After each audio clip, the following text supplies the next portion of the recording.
Welcome to Absurd and Report podcast. I'm Derek. I'm Josh. And I'm Nicole. We have a very special episode today, and we're going to get into it in just a minute, but That makes it sound like it's going to be about something that's nice. Like, a very special episode. When I say... This is going to be a fucked up ass episode.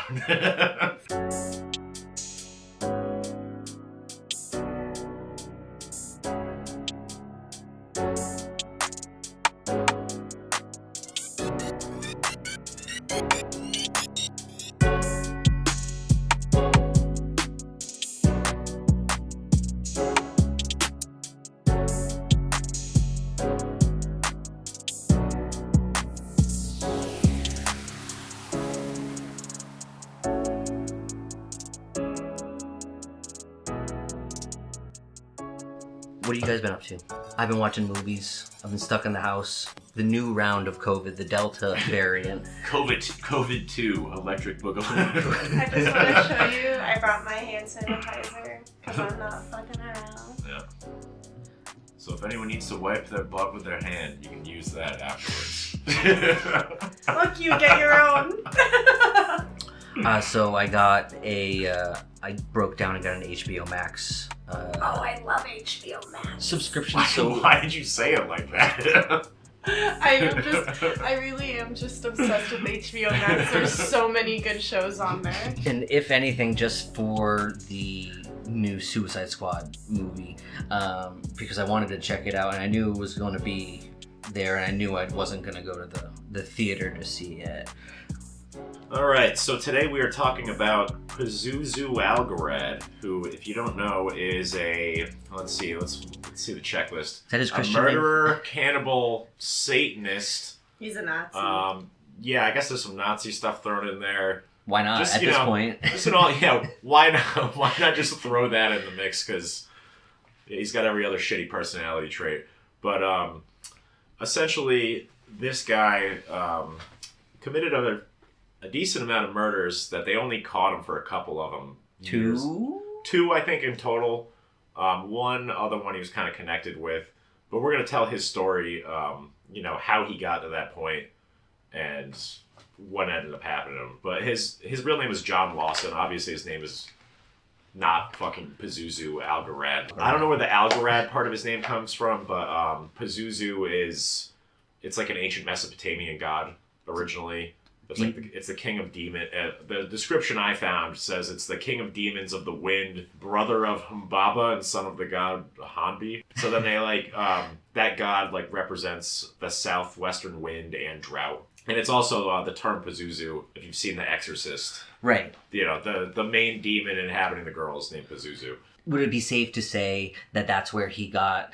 I think that was, as a reference point, we, at least me and Derek, I don't know if you watched this as well, but they had that Vice documentary, The Devil You Know. It's like a 4-parter or 5-parter, and we watched that as a reference point. And I also watched a lot of news videos from the town in North Carolina where he got arrested. It was like Winston-Salem area? Yeah, that's where he ended up, where all these crimes ended up being committed. But he was originally born in San Francisco in 1978, and then he moved to North Carolina, to Clemens, North Carolina, with his parents. Then his dad ditched them, in, I believe, 1990. He moved back away to California, so then they moved to Winston-Salem with, his mom's new husband or some shit. Okay.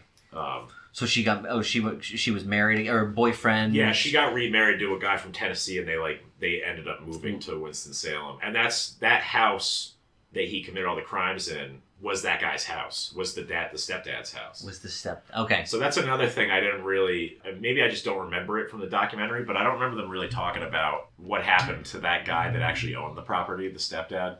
So he's just out of the picture at one point. It sounds like, from what I gathered, that is his mother was bringing new guys in and out kind of on a regular basis. That's what kind of seems to be the deal. And also the mom we'll get into this, but the mom seems... She's a piece of work herself. Yeah, a real piece of work. Let's put it that way. So it just runs in the family, huh? Yeah, well, I mean, she didn't tattoo her face or file her teeth down like he did. But so, in high school, he's not a popular guy. People do not like him. Yeah. He's basically, like, if you look at any of the yearbook pictures of him, he's just your stereotypical... He looks like he smells of mildew. Yeah, he's like your early 90s, it's just fucking nerd that you go to middle school with. Yeah. But so as he gets older and he moves and stuff, he starts getting into this bullshit where he's trying to tell people that he's like an Iraqi Muslim and that he's part Iraqi, and that's why he starts using the last name Algarad. And then so the last name came first. Rachel. That I don't know. That I don't know. That much I cannot tell you. He was like going around town telling people that his mom was like a Satanist that raised him Satanist, and that he's part Iraqi. All right. And that just bullshit. The guy loved spraying shit out of his mouth all day long. So obviously, attention seeking. Yeah. And positive or negative. It seems like. And that's what leads him to eventually start just getting some of the worst face tattoos I've ever seen. I mean, he like filed his teeth down with a Dremel tool into all razor points. And Josh Marcie's seen a lot of face tattoos. I've seen a lot of bad face tattoos in my time of being in bands. Too. I've been in bands for about 20 years. And just recently, I think face tattoos is like coming back in a big now it's way. hip. Yeah, now it's hip. I think it's hit for the first time. Yeah, pretty much. I mean... Don't get your name tattooed on your face. You don't need to tattoo your own name. Is that a thing? People getting their own name tattooed on their own face? Like, yeah. I just want to say my favorite face tattoo of all time is when Stitches got cocaine right above his eyebrow. What about the AK-47? About the misplaced on the side of his face. Not like centered. It's like half on his forehead, half on his upper cheek. His looked like a blind person did most of his tattoos. I did watch, there's a great, side plug here. There's a great YouTube channel called Trap Lore Ross. Yeah. And he did a great thing on the Stitches. Yeah. Man, people with face tattoos, what do you do? File your teeth down. I'm going to get a bunch of angry emails now from people I know with face tattoos. Yes, nothing against. I have nothing against face tattoo. I have contemplated it. I have contemplated it a number of times. I'll tell you this, listeners. I will pay if you get a tattoo of my face, tiny, under your eye, jail style. I'll pay for it. I'll pay for it to happen. That's what I'm giving back to the public. You can send requests to absurdandreport 99@gmail.com. Yep, I will pay for it. So there you go. But you just do it where it's your face, but your mouth is a butthole. There you go. I mean, yeah, I'm assuming I get to pick the details of it if I'm paying for it. Okay. Anyway, back to face tattoos, but on this murderer. Back to butthole tattoos on buttholes. He didn't have any butthole tattoos on his face, but so this guy files his teeth down. Gets dreads, tattoos the shit out of his face, and I guess what you need to know about this town they're from, it's a fairly like religious conservative area in North Carolina, where like any dude like this is gonna scare the shit out of people. You know what I mean? Like in a city, whatever, you see fucking weirdos walking around all the time that kind of resemble this dude, but in the middle of buttfuck nowhere, North Carolina, people are afraid of this person immediately. And then he starts, collecting weapons. Probably smells bad too. Well, yeah, just shitting on the floor in the house. Like I'm looking at photos of him while you're talking, and I'm just like, yeah, it's horrible. There's like a video walkthrough of it as well that we'll get into. It's like a 9-minute full walkthrough of just garbage and shit all over the place, which leads me to what me and you were talking about earlier, Derek. So this guy's mom is living in the house the whole time that he's there, throwing wild ass parties and like... Not just wild ass parties, it seems like he was just hosting people there. Yeah, like it was a place to go. It was like a fucking shooting gallery. This is what a local newspaper actually had to say about it. I don't know how much you can trust this newspaper because it's called the Daily Beast. The Daily Beast. Hey, this is just what the internet gave me, but the description was of the events happening there: cutting himself and his buddies, drinking the blood of birds, doing copious drugs, performing ritual sacrifices of rabbits, which a lot of people did say they witnessed him firsthand, like popping a live rabbit open and fucking chugging the blood out of it and stuff like that.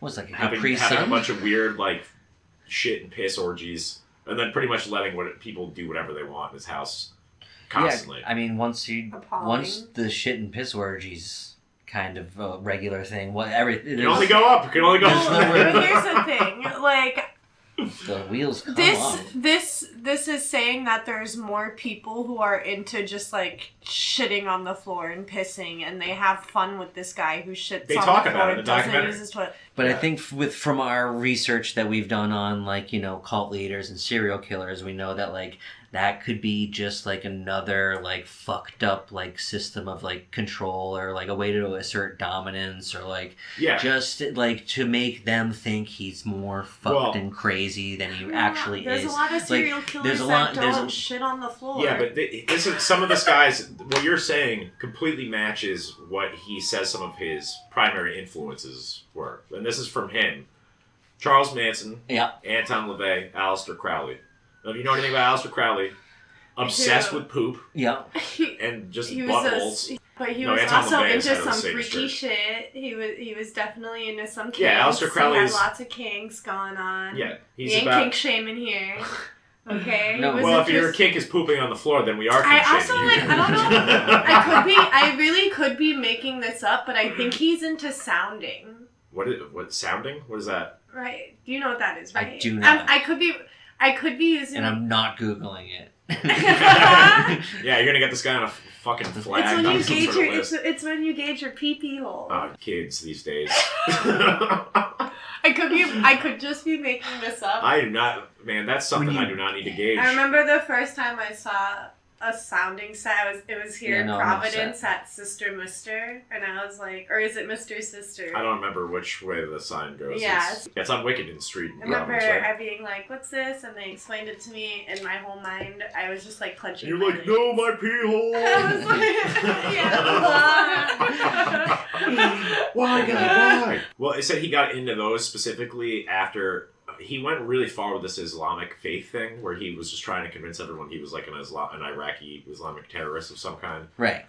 Then his next thing becomes, I'm down with all of these like famous Satanists, essentially, and occultists, and attracting like seemingly normal-esque people. You see in the documentary that like he's interviewing these friends, and they all at face value seem kind of normal. Yeah, but then let's get into so his mom is just there the whole time. Living in the house, we got Pazuzu, Mama Dukes. And then random girls. Mama Zoo. Doesn't he have a girlfriend? There are various girls that would stay there that he would like refer to as his quote-unquote wives. His wives. And here's the thing. And they're just sex drug slaves, basically. Also, I just wanted to point out that a guy like this can only operate in this like specific environment that we're talking about right now. You know, like he's built a system. If you tried to be that guy in like a city, and I've seen this happen because I'm from a suburb that has a lot of people with crack problems and just weirdo problems in general. And I've seen guys like this try to pop up, but then they just get their ass kicked and they get robbed, and it goes nowhere because people are like, "Hey, fuck you, nerd," and they beat the shit out of the guy, and that's that. But if you've got a whole town of people that are like, I've never seen some motherfucker with filed down teeth and face tattoos just frightened of the guy, it kind of gives them like a free license. Kind of just your perfect blend of an environment where that guy can fucking get away with this shit for years. And, you know, he was bragging about murdering people literally for years, like before he actually got caught. And he did have some sort of prior weird shit. Like he had a conviction in 2008 for larceny that he was like on probation and parole for. It's very vague. What a very that's vague... the only description I can find of it. Larceny. And he was already out of jail for like involuntary manslaughter, like being an accessory to it. Oh shit. Yeah, so like his ex-girlfriend like involuntarily killed somebody, and he was somehow involved in that, and he was already. Do we have more details on I'm that? Not sure. No, it says he didn't even get arrested until, let's say. He got, for that accessory, all he got was probation. He didn't go to do any jail time for that. And then 2014, October 5th, 2014, he got arrested. You know, finally. Him and one of his girlfriends, a girl named Birch. Birch. Who was 24 years old at the time. That's the one. And that's when the cops, you know, discovered the skeletal remains specifically of two guys. But both these guys had been dead for, I think they said since 2009. So he had dead, rotting, decomposing carcasses on his property. Yeah, a man named Tommy Welch and a man named Joshua Wetzler. So loosely buried. One of them wasn't even one of them was just tossed in the basement and covered up with garbage. And people said after the fact, they were like, we could smell those bodies the whole time there, but we just thought he was a bullshitter. Because he would brag about that. He also bragged numerous times about how he had killed a couple of prostitutes and eaten them and shit. That's what I'm saying. Meanwhile, his mom is there the whole time, and I hate to keep bringing this up, but I feel like I need to address it because in the documentary, his mom pulls this, this move where the parent of this that's clearly enabling this person. Little Pazuzu was always what about the shit on the floor, Mom? And then later on, a lot of people, this other girl, Bianca Heath, had stated, Paz told everyone, and she's like, but I never believed him, and I'm sure no one else believed him either. He laughed about the skeletal remains when telling the story on why he did what he did. I never once saw the skeleton bodies. I always thought he was lying, but now I'm not sure what to believe. So people don't really know how many people he killed. How much of it is just him being a liar and a braggart, you know what I mean? And keeping in mind that most of the people in the house were really fucked up on drugs. Oh, yeah, everyone was tripping their balls off and doing heroin. A lot of acid, crack. A lot of heroin, a lot of crack smoking. I mean, that alone just equals psychosis. If you remember in the documentary, even the old guy neighbor was suspected of helping him with some murder or some bullshit. Their fridge is clean. Yeah. The fridge is the only clean part of the house. Yeah, while we're recording this, just for everyone listening, we're watching the 9-minute police walkthrough of his house after he was arrested. Yeah, it's disgusting. And it's fucking heinous. This isn't even, we're not even at the gross room yet, but I was if somebody invited me to this person's house, I would have done a Grandpa Abe Simpson and just walk in, hang up your hat, turn it back around, put your hat back on, and leave. Yeah, I would. What is this hallway? Look at all this shit in this. That's where they were shitting. And I like how there's human turds everywhere, but in the actual toilet. That is the funniest part. I don't understand. Mom's like, oh, I have no idea. Look at this. This could have been on an episode of Hoarders. Surprised this guy had all these women around him just because. Exactly. That's what I'm saying. There's a statement They're from him just as guilty. Who are these women? They're disgusting. They're fucking filthy, okay? Gross. I think it's safe to say that there's no way you're going in that house and not being filthy. Just because I love all the random stains on the walls where you're just yeah, that's probably poop and blood. But here looks like his mother's room, which we were talking about. Seemingly the most normal out of everything. There's just a bunch of stuff on the bed. Yeah, that's and probably... the bathroom's a little bit yeah, so his mom has one livable area that's not covered in. She obviously that kitchen was nasty. Where is she cooking her food? What's going on? Because she had to go buy a hot plate. So she's guilty here too. But she didn't get any trouble for being sorry, Mom. Any kind of accessory to the fact. Even though she should. There's no way she didn't hear. He shot a man to death in the basement. This house should have been a crime. So, from what I understood from the documentary, is that his mother walked out of her bedroom and he had a gun to one of the guy's head. Yeah. She said he was going to work. She was going to work, and he said, "Okay, well, I'm just gonna finish this person off. I'm gonna kill this guy." And she said, "Okay," and went out the door and left for work. Yeah. And then he shot the guy in the face. And buried him in the basement. And one of the things that led people to start investigating him for the shootings, though, is that one guy, Joshua, he killed.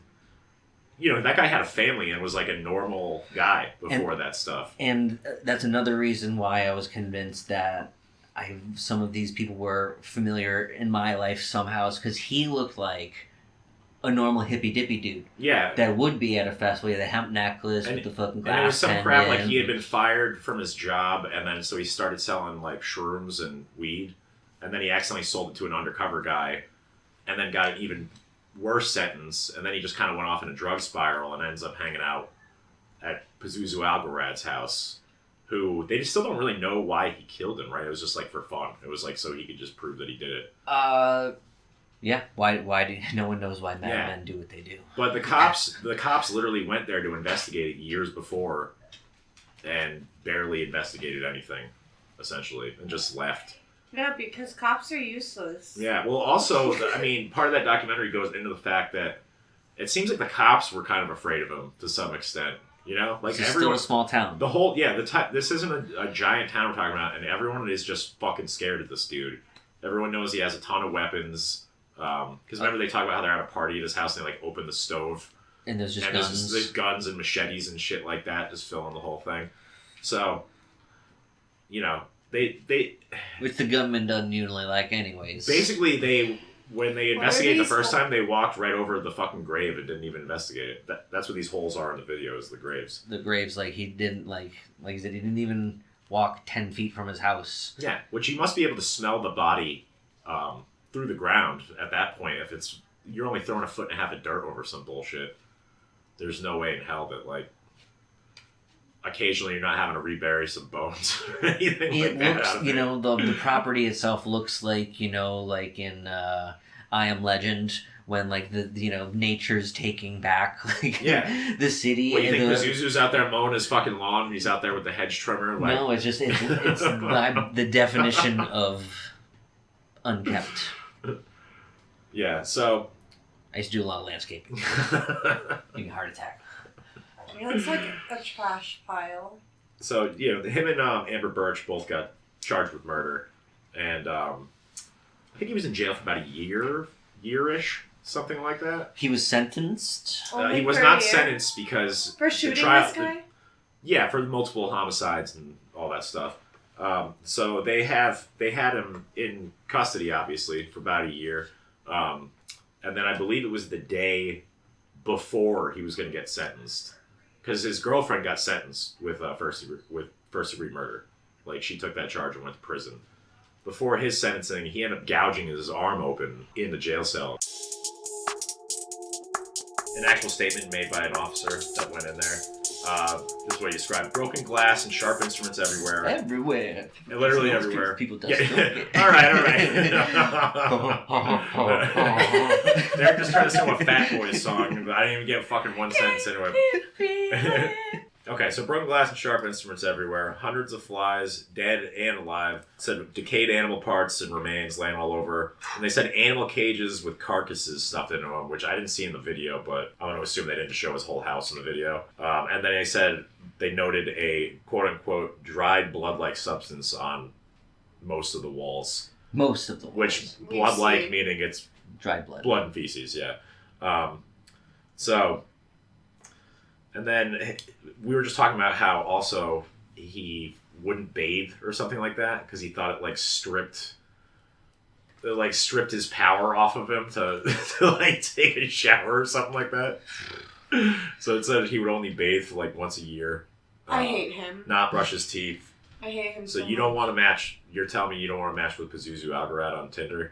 I don't even want to think of that possibility being a thing that could happen. And we're watching this video, and it's just people just walking over this crime scene, they're all just doofuses. They're just stomping all over Honestly, evidence. I know these other people were I was scared. I would have punched this dude straight up. That's what I'm talking about. That guy can only get away with that shit in a town like that because most other places he'd just get the crap beat out of him for being a nerd. I'd be so insulted if anybody ever took me back to their house and it looked like. And it's a decent sized property he's got too. You know what I mean? Yeah. It's probably a full acre he's got. Yeah, I would say. I don't know. I'm not He's really definitely burying all of his dead bodies in his backyard. It makes you wonder what they didn't find. You know what I mean? Because I'm going to assume the guy probably killed more than a couple of people, and their investigation, as you could just see from that video, was rudimentary and half-assed at best. Yeah. It's not good police work. I don't really care about the people. I just care about all the animals this guy had. If he had animal cages, people allowed him to adopt Nicole's animals. shoot as many people as you want in the face and eat parts off them. I don't even care. Just as long as the rabbits are alright. I can't. Anything with animal violence makes me so sick. I hate it. I just can't deal with it. I like that for this documentary they're interviewing one of Pazuzu's friends. His name is Crazy Dave. Was it Crazy with a K? Crazy with a K, yeah. Right? But they're shooting a Vice documentary. No shirt. Like, you know what I mean? Like, Hey, they didn't, like, catch him off guard. Like, he's sitting down for one of, like, the biggest journalistic media companies in the country. They're operating on his time, doesn't right? even put a shirt on. Yeah. Well, obviously, this guy was hanging out with this guy, like, this guy was hanging out with Pazuzu, so he was already not in the right state of mind. Yeah, I mean, all the people they interview that were, like, homies with him are just completely fucked in the head. Yeah. And most of them, I'm not surprised. there's this one guy in the documentary who's just become a completely horrible drug addict, him and his girlfriend, from that time they spent there. And then there's, like, his friend that's some sort of, I guess. Oh, this guy? No, not that guy. There's, like, That's Crazy Dave. That's Crazy Dave. Yeah, that's Crazy Dave. There's a guy in the documentary that's some sort of punk rock kind of guy, but he's, like, a military guy on top of it, which is confusing.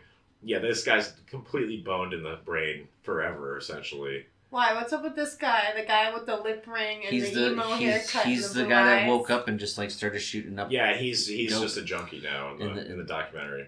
But so he to this day right now is a junkie. This guy. So you can't just say this guy because nobody knows what the fuck we're talking about. This is not. There's no video. That's why he's not wearing audio recording. He's not wearing a shirt because he's got fucking white power tattoos on his stomach. That's why. Oh, and he wants to show. Crazy Dave wants to show us how much of a fucking Nazi he is. A lot of the documentary is about a good portion of it is about his friend Matt Flowers. That's the punk guy I was talking about. And right. How his life is kind of permanently boned.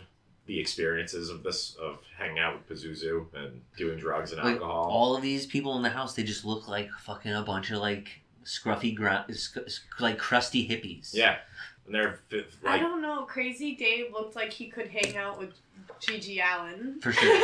Well, let's get into that because, there are people like Pazuzu in popular culture. Well, I find them to be similar. Like, that's one of the first things I thought when I watched this movie is... Larry Gigi Allen? Yeah, he's like an even worse Gigi Allen, essentially. Oh, yeah. Right. Well, I mean... And if you watch the Gigi Allen documentary... There's a whole enabling mom thing in that as well. Oh, Gigi and Merle's mom are... Well, Merle's a piece of shit, too. Yeah, I know. I've met him before. He's a piece of crap. But isn't like... But I do think the guy who did the reporter who kind of seemingly the only one who really stitched things together, mm-hmm. I think he did a great job. Oh, the guy who made the actual documentary for Vice? Yeah. Yeah, I think he did a really good job as well. Because there's definitely a lot of unconnected details. Because, if you look up reports of the actual incident from the town, they definitely try to, like, squash that from everybody's memory. Right. Like, the cops included, they're just like, we don't want to fucking talk about this. And he's like, no, we need to talk about it. Is this blonde woman his mom? No, that's one of the victims' wives. One of the victims' wives. Oh, okay. Yeah, it's like her husband like hung out at the house. Yeah, she's the one that sent the cops there originally back in 2009. But then the cops said the dogs didn't smell bodies, even though they brought them literally right over the graves. Yeah, they literally brought them directly over the graves. The cops should have thought there was an issue the second they walked into that house. It was definitely stanky and gross. Stanky, but I think they said that he used pepper. It was like pepper, and it was throwing the dogs off. Like he said, he knew how. So he knew how to actually do that. He alluded that it would never be a problem because he knew how to take care of stuff like that, and that's what he's talking about. He's he tricked the cadaver dogs. That son of a bitch. That Pazuzu's a wacky son of a bitch. I feel like it's really hard to actually do that, though. He could have also been lying, though. It could just be police ignorance and poorly trained dogs. It could be a variety of things, really, why they didn't find the bodies. But they didn't really try that hard, I don't think because you see where the bodies got dug up to 10 feet from his house. Right there, Yeah, I really don't I just feel like the police in this story are just completely useless. Yeah, that's essentially the deal. They didn't really do. The police in my town are so nosy. They'd be like, "Why does your house smell like that? Why do you get shit on the floor?" I think his property. Why do you get a bloody tissue right there? I'm pretty sure his property was just far enough away from other houses where the smell probably didn't affect. And I'm spitballing here, But I know that one, and then that one neighbor was kind of in cahoots with him. So that guy's not gonna fucking say anything because they're pretty positive that old guy next door to him helped him bury one of the people he shot in the face. Continue your story, Josh. Wait for fucking. I know, but they said that they mentioned a couple times walking up to the house, and that's where you get like, it wasn't from the street. That's from the house. Yeah. When you're walking up to the house, that's when you get hit with the smell. How can somebody confirm how old he was? Yeah, he was born on August 12th, 1978, and he died in October 2015. He was like 35. Yeah, but like when the police were going to his house, like when the investigation was happening, how old was he then? 34. Oh, okay. Yeah, right. Mm-hmm. I'm terrible at math. He died when he was 35. Yeah. Okay. And Josh said it was a year after he was arrested. It was almost like a year to the day that he killed himself. So that's what ended up happening. They go to jail. His girlfriend, admits to second-degree murder. She got like I believe it was 30 to 39 years. This is like, Amber. Yep. That she confessed, was like, whatever, going to prison. Because he had more than one girlfriend. Yeah, this was his main one at the time, and she I believe she also spilled some details on him to, probably get lower jail time. I would. I was just going to say the same. Yeah. I would too. Fuck that guy. Yeah. But also, I wouldn't even want it known that I associated myself with that guy. I'd be because then all of town knows that you were banging a turd eater. Exactly.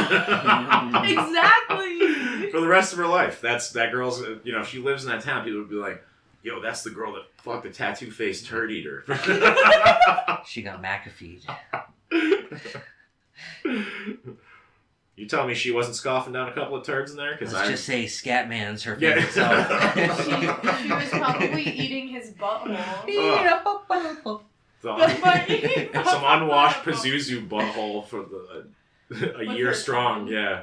While the Scatman John just blasts in the background. That's truly like what hell is in my mind.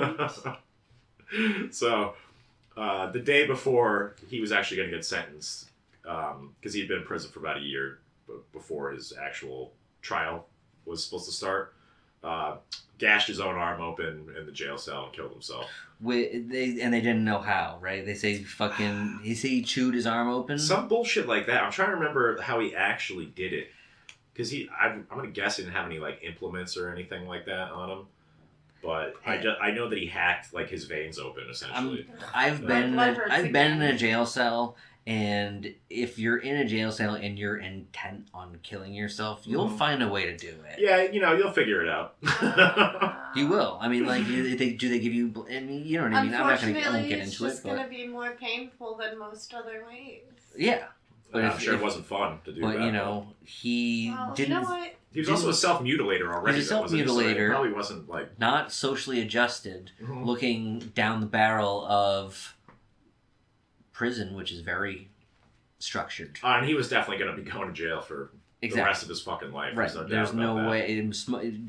practically... if you look up the news reports on it, the town had, like, a satanic panic field day about it when they arrested him. Yeah. Oh, wow. That's like, nobody really concentrated on anything else in the news reports besides like, Satan, Satan, Satan. Which was huge in the 70s and the 80s. Yeah, but this is like 6 years ago. You know what I mean? This isn't even a long time ago. It's just one of those down south religious ass towns, one horse town all day long. Yeah, well, this guy got away from them. If it was anybody to be a fucking dick to, they should have been a dick to this guy, and they weren't.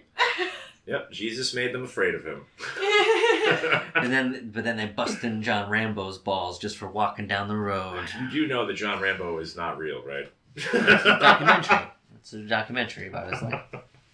Is that Always Sunny when Frank keeps confusing his life with John Rambo? Oh yeah, they're like, no, that was John Rambo on First Blood.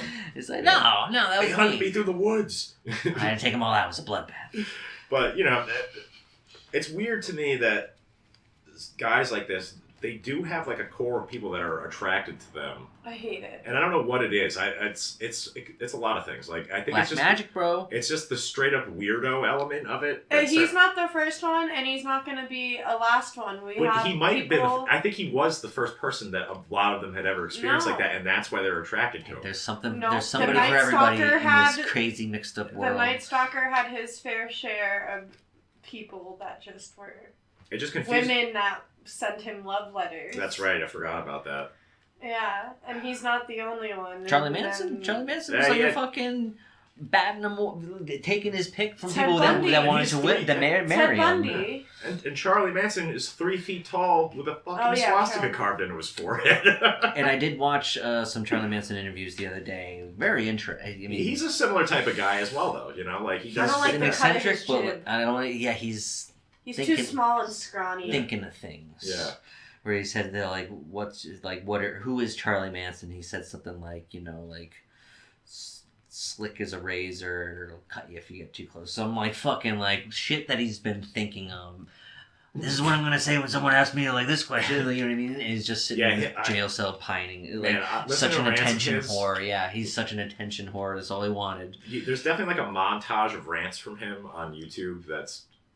It would be funny if it wasn't so fucking completely messed up. You're like, oh right, this is real. This is true. This guy really believes everything that's coming out of his own mouth right now. Yeah, and I mean, that's why it scared so many. He was completely psychotic and unapologetically psychotic in a time where you just didn't see that shit. Yeah, and that's the shock value of it. I feel like that's the internet. That's how they get these dudes get power. Is they find a demographic of people that are kind of not that smart, that are not exposed to a lot of things people in society are, that are, especially if they are already have previously, religious or something like that, and they find a way between drugs and coercion to bring people towards them.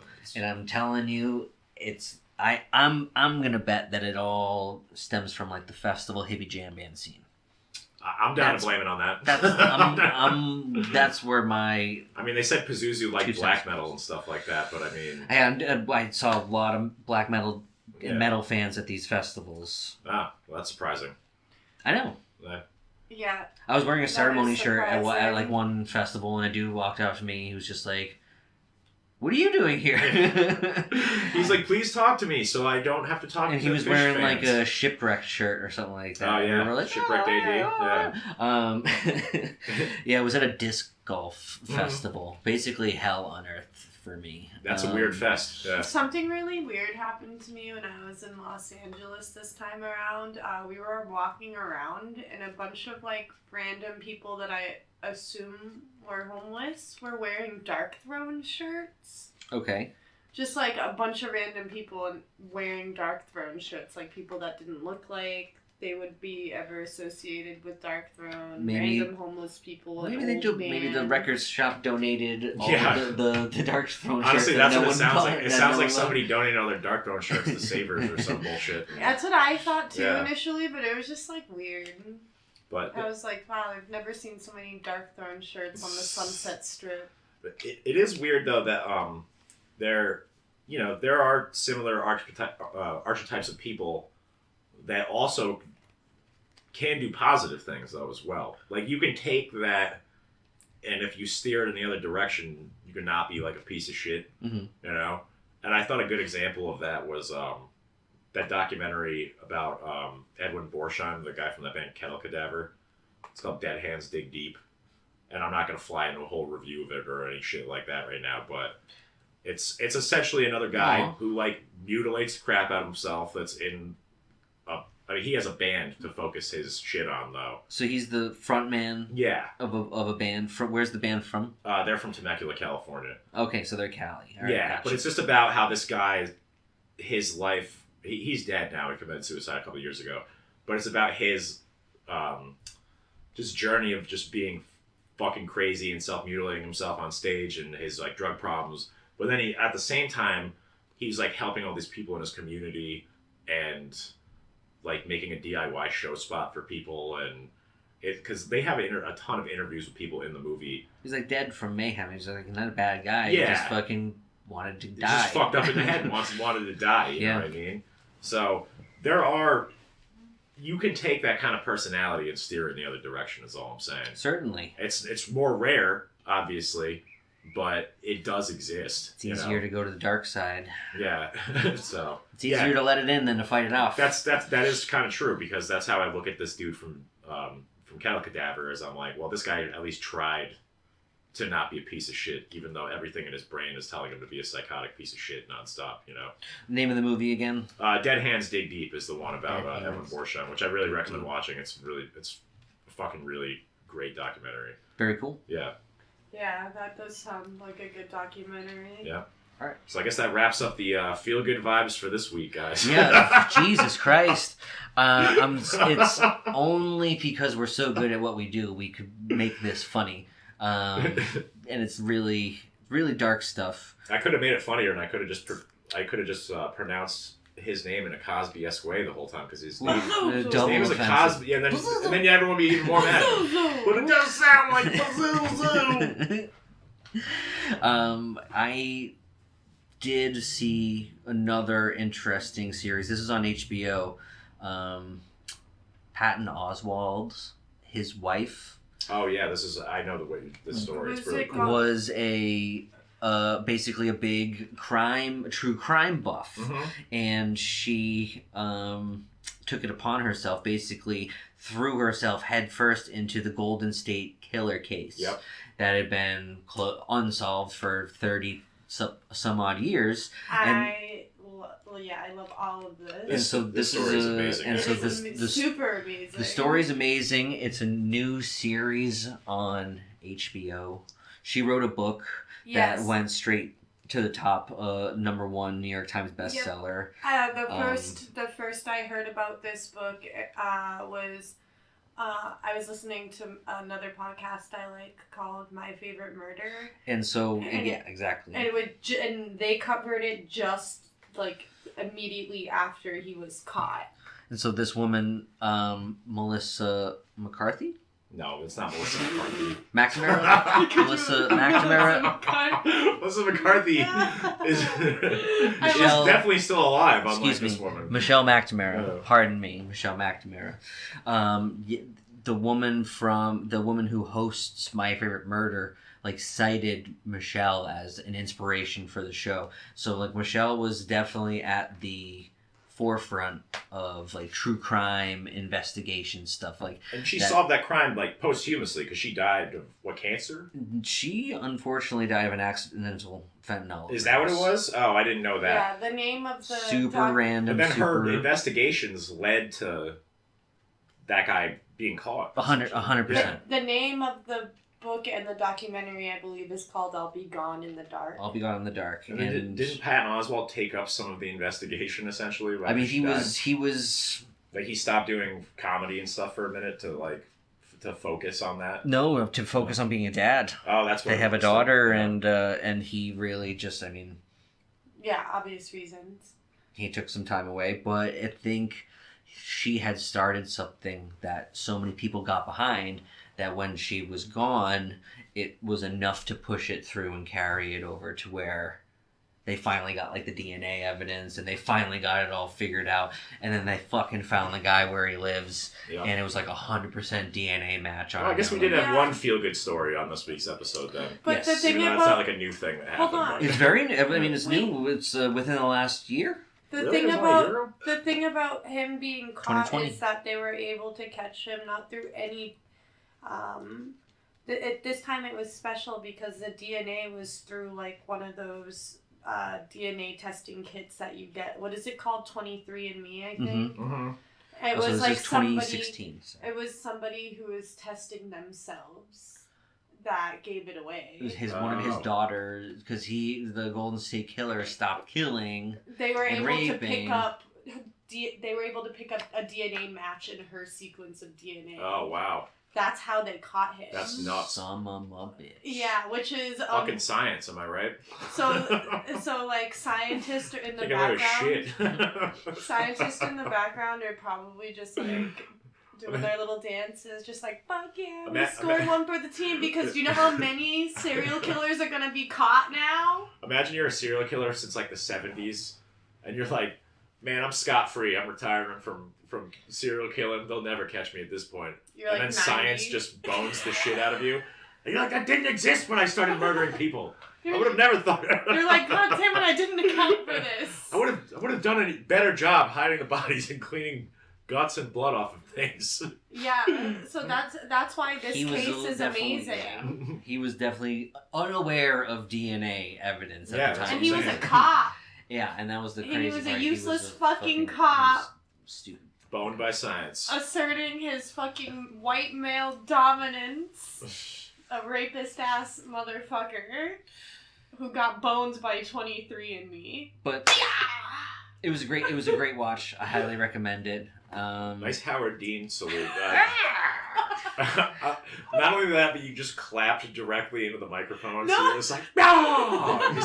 Tarek's gonna kill me. It was fine. Howard Dean, ladies and gentlemen. I've noticed a pattern now in my audio where I can just be like, boop, that's a clap. That's Josh laughing. He's been dealing with us for too long. Hey, I can make you guys say whatever I want. Hey, listen. Thank you very much for tuning in to Absurd and Report podcast. Signing off, I'm Derek. I'm Pazuzu. And I'm Howard Dean. Man, I'm not even impressed with my own Cosby impersonation right there with the Pazuzu. That's right, we can do another one. Just a random one right now?